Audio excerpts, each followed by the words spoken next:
सोचिए, अगर कल सुबह न्यूज में आए रुपया फिर से गिर गया, डॉलर 92 के पार पहुंच गया, पेट्रोल महंगा, विदेश में पढ़ाई महंगी, अमेज़न से कोई गैजेट मंगवाना भी महंगा, तो क्या इसका मतलब है कि इंडिया की इकोनॉमी डूब रही है या फिर रुपए का गिरना एक हद तक नॉर्मल चीज है जिसे हम गलत तरीके से समझ लेते हैं? नमस्कार, मेरा नाम है अभिषेक सक्सेना। आप देख रहे हैं बुकपीडिया हिंदी और आज के इस छोटे से वीडियो में हम 3 मिनट में समझेंगे रुपये का भविष्य यानी फ्यूचर ऑफ रुपी।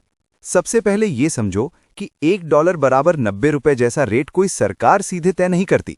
ये तय करता है मार्केट, जहां रोज बैंक, कंपनियां और इन्वेस्टर्स डॉलर और रुपया खरीदते बेचते रहते हैं। जब इंडिया को तेल, गैस, इलेक्ट्रॉनिक्स, गोल्ड जैसी चीजें दूसरे देशों से खरीदनी होती हैं, तो ज्यादातर पेमेंट डॉलर में करनी पड़ती है। इसका मतलब हमें मार्केट से बहुत सारा डॉलर खरीदना पड़ता है।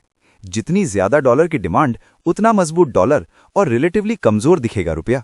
अब बात करते हैं ग्लोबल गेम की। कोविड के बाद दुनिया भर के सेंट्रल बैंकों ने इकोनॉमी बचाने के लिए बहुत सारा पैसा सिस्टम में डाल दिया। नतीजा, कुछ सालों बाद महंगाई यानी इन्फ्लेशन तेजी से बढ़ने लगी। इसको कंट्रोल करने के लिए अमेरिका के फेडरल रिजर्व ने इंटरेस्ट रेट्स बहुत तेजी से बढ़ा दिए। अब वहां के सेफ गवर्नमेंट बॉन्ड्स पर करीब 5% के आसपास रिटर्न मिलने लगा। तो इंटरनेशनल इन्वेस्टर्स ने क्या किया? उन्होंने इंडिया जैसे देशों से पैसा निकालकर अमेरिका के इन सेफ एसेट्स में लगाना शुरू किया, यानी दुनिया भर में लोग ज्यादा डॉलर खरीदने लगे। और इसका असर यह हुआ कि बाकी करेंसियां जैसे रुपया, यूरो, येन सब तुलना में कमजोर दिखने लगी।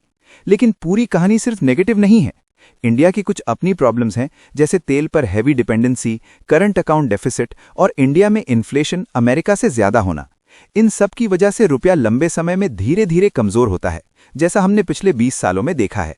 लेकिन दूसरी तरफ इंडिया के पास स्ट्रांग फॉरेक्स रिजर्व्स हैं।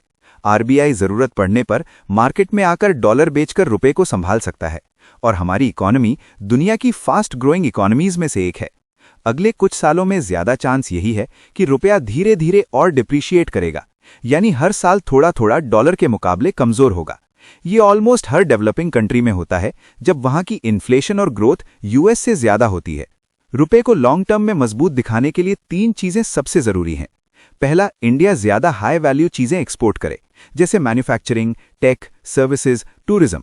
दूसरा, तेल और इंपोर्टेड एनर्जी पर डिपेंडेंस कम हो, सोलर, विंड और इलेक्ट्रिक व्हीकल्स बढ़ें। तीसरा, जितना हो सके किसी देश के साथ रुपये में ट्रेड बढ़े, ताकि हर चीज के लिए डॉलर पर उतनी डिपेंडेंसी ना रहे। तो क्या रुपया जीरो हो जाएगा? लगभग नहीं। जब तक इंडिया की इकोनॉमी बढ़ती रहेगी और आरबीआई रिस्पॉन्सिबल तरीके से पॉलिसी चलाएगा, तब तक कंप्लीट कोलैप्स का चांस बहुत कम है। असल सवाल ये नहीं है कि डॉलर 80 है या 90। असल सवाल ये है कि आपकी इनकम, आपकी स्किल्स और देश की प्रोडक्टिविटी कितनी तेजी से बढ़ रही है। अगर ये सब रुपए से तेजी से बढ़ते हैं, तो आपकी रियल लाइफ इंप्रूव होगी, चाहे फॉरेक्स स्क्रीन पर रुपया थोड़ा कमजोर ही क्यों ना दिखे। मैं हूं अभिषेक सक्सेना, आप देख रहे थे बुकपीडिया हिंदी।